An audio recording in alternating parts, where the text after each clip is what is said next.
Hello everyone. So today the topic is patient-centric design. Our objective for today's session is simple to say but hard to do well, which is to integrate the patient feedback. By the end of this session, our learning outcome is that you can map the patient experience and not just describe it in the abstract, but actually lay it out stage by stage with the emotional and practical texture intact. And that outcome feeds directly into your assessment that you are going to build an original patient journey map, which we will unpack in detail later in the session. So, this will be our roadmap for today's session. We will open with why this is a business problem and not just a nice to have, because in my experience founders take patient feedback seriously the moment they see it in P&L terms, not before. From there we will put on a design thinking lens and walk through the classic empathize, define, ideated, prototype, test cycle, but grounded in the healthcare specialty, not generic product design.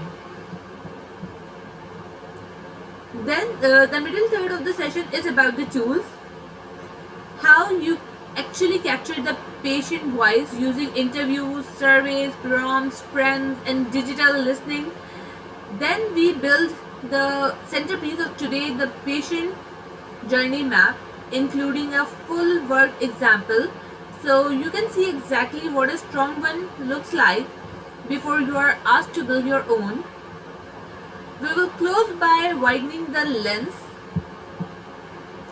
co-design 2 case studies, how to measure whether any of these actually work, the ethical tripwires you need to know about, and finally your assessment, brief, and an in-class activity to get you started. Okay, so if we look at the curriculum alignment, how today fits the module. Let's be explicit about alignment because I want you assessing your own notes against this all session. The objective is to integrate the patient feedback. That's an input side skill about how you gather and process information from patients. The learning outcome is to map the patient experience. That's an output side skill about how you represent and communicate what you learn. And the assessment, which is the patient journey map, is where those two skills fuse into a single artifact you can put in front of an investor, a clinical partner, or your own product team. So why does this matter to you specifically as someone training to found or lead a health venture? Because every health venture, no matter how technical, how clinical, or how deeply regulated, ultimately sells an experience.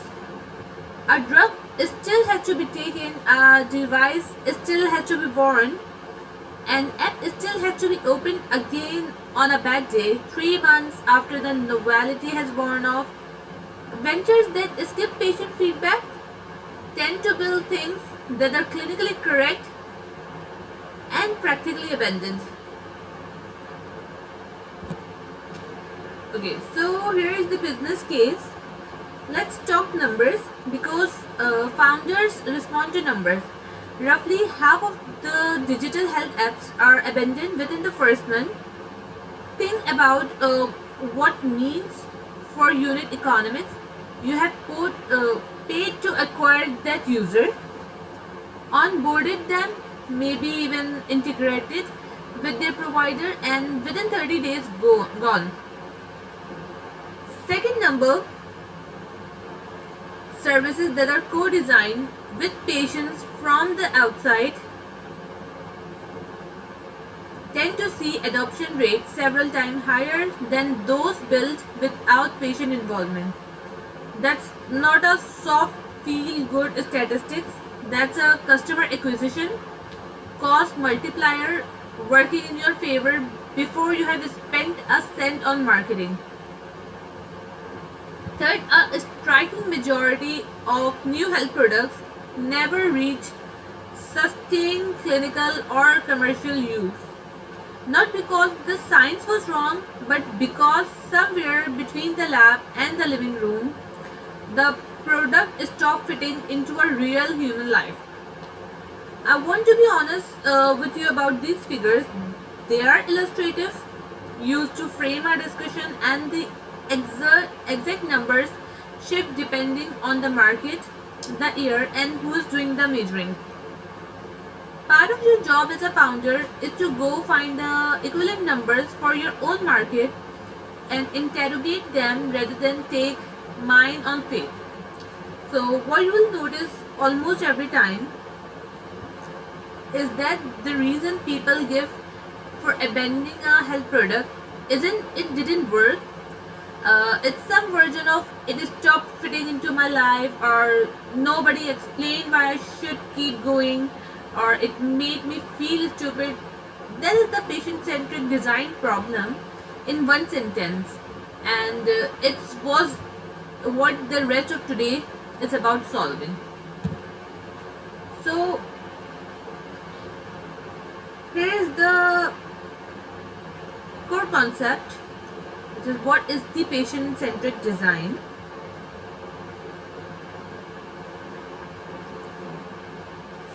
So basically, a patient-centric design is the practice of designing health products, services, and system around the needs, preferences, context, and life experience of the patient, validated directly with patients and not assumed on their behalf. So for core principle, here you can see underpins this. First, empathy. First, as a healthcare professional, we need to understand the patient's world before you propose a solution to it. Sequence matter, and skipping straight to solution mode is the most common shortcut teams take under deadline pressure. Second is evidence over assumption. Replace internal opinion with what the team believes patient wants with direct structured patient input. Notice the word structured. Adding to it from one enthusiastic beta user is not evidence, it's a starting hypothesis.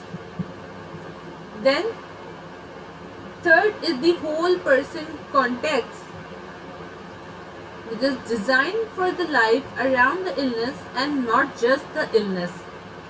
Work schedules, family responsibilities, cost pressure, cultural norms around the illness, and disclosure.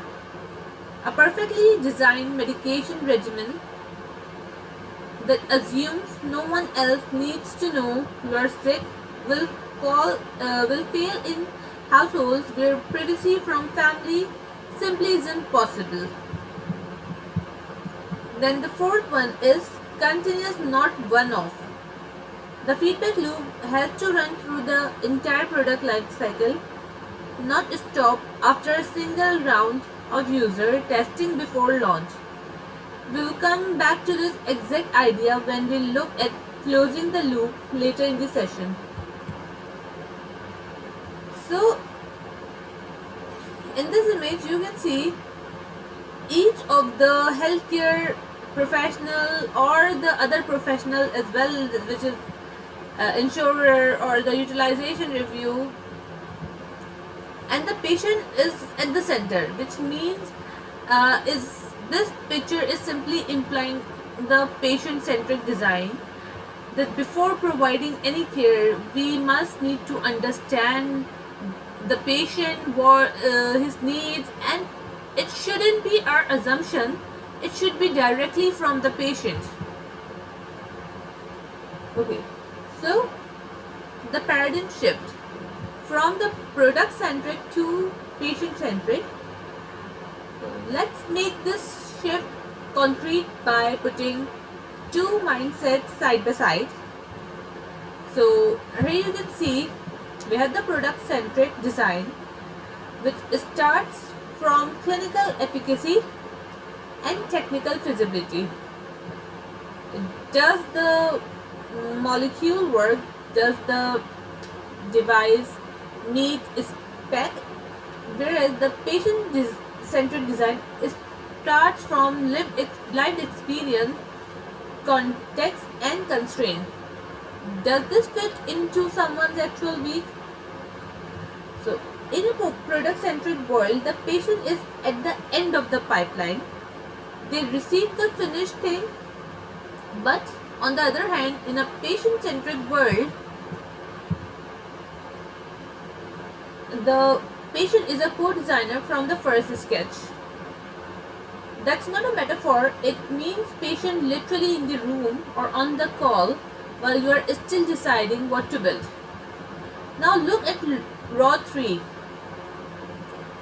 In the product-centric team, the feedback was collected late, usually as complaints after launch when it's expensive to act on.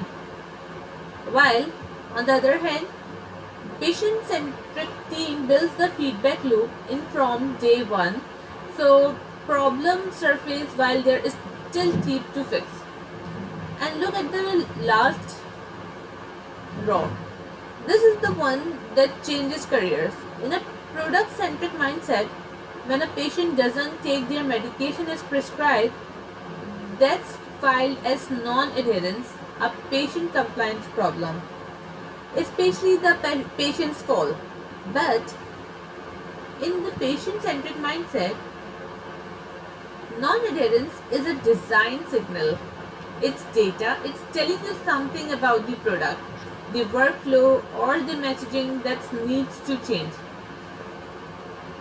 So every framework and tool we cover for the rest of this session is really just infrastructure for making this last shift real inside your own venture.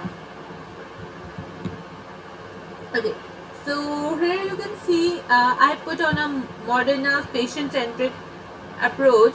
Here we have four points. First, we have the protocol design, trial conduct strategy, the technology, and the patient participant support. So in the protocol design, we must have the participant experience, participant and site insights, and trial burden assessment. Then the trial conduct strategy, we should have the regional data analysis. We must consider the participant access considerations and the operational considerations as well. In the technology domain, the end-to-end capabilities, ease of use for the participants, data collection methods, integrations, and accessibility. And as for the participant support, we must have the patient service centers, global home health considerations, and we should have the pop-up clinics and mobile clinics, and the travel and concierge solutions. Now let's look at the design thinking lens on healthcare. So most you have seen design thinking before, probably in a generic form.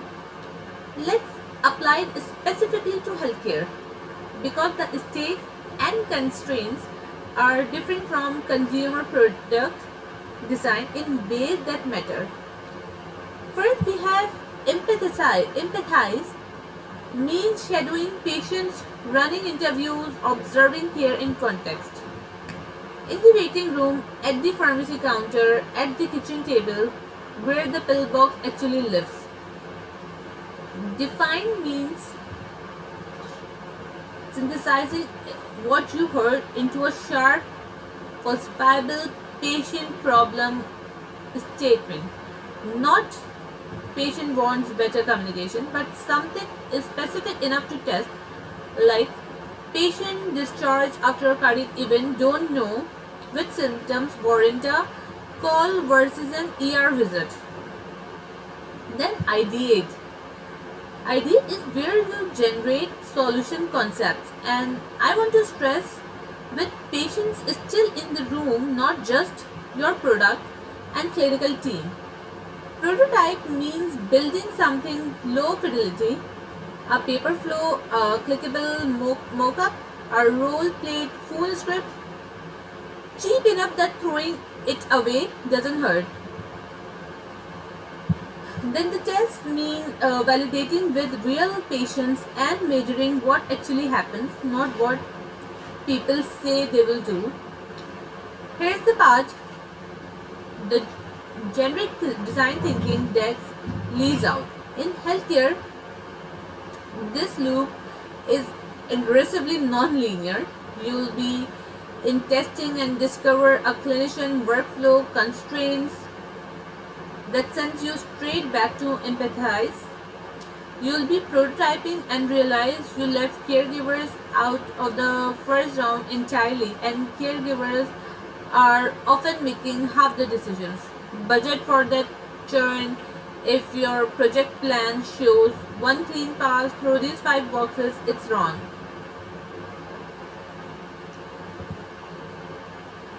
Okay. So let's talk about mapping the experience, the touch points across the care continuum. Before we can map an experience, we need a shared vocabulary for the stages a patient actually moves through. First, we have the awareness, is where it starts. A symptoms, a search, a referral from someone else. Then the access covers everything involved in getting to care, booking, insurance or payment, logistics, travel, childcare arrangements, time off work. After that, we have the encounter. Encounter is the part everyone designs for. The visit itself, the diagnosis, the treatment movement, adherence is what happens next. At home, alone, often without anyone watching. It's the routine, the follow through, the refill. And lastly, the outcome is the eventual result. Recovery or ongoing life with a condition, and how that circles back to shape the next awareness stage for the next issue. So here's the teaching point I want you to underline, that most founders and most clinicians frankly pour their design energy into the encounter stage because it's the part they can see and control. But when you actually map real patient's journey, the failure and the frustration concentrates in the connective tissue between stages. The wait for a referral, the gap between hospital discharge and the first home dose when no one has checked in yet. The silence after lab results that look unremarkable to a clinician but is terrifying to the person waiting for the phone to ring. If you only ever design the movement inside the exam room, you are by definition ignoring most of the patient's actual experience of your product or service.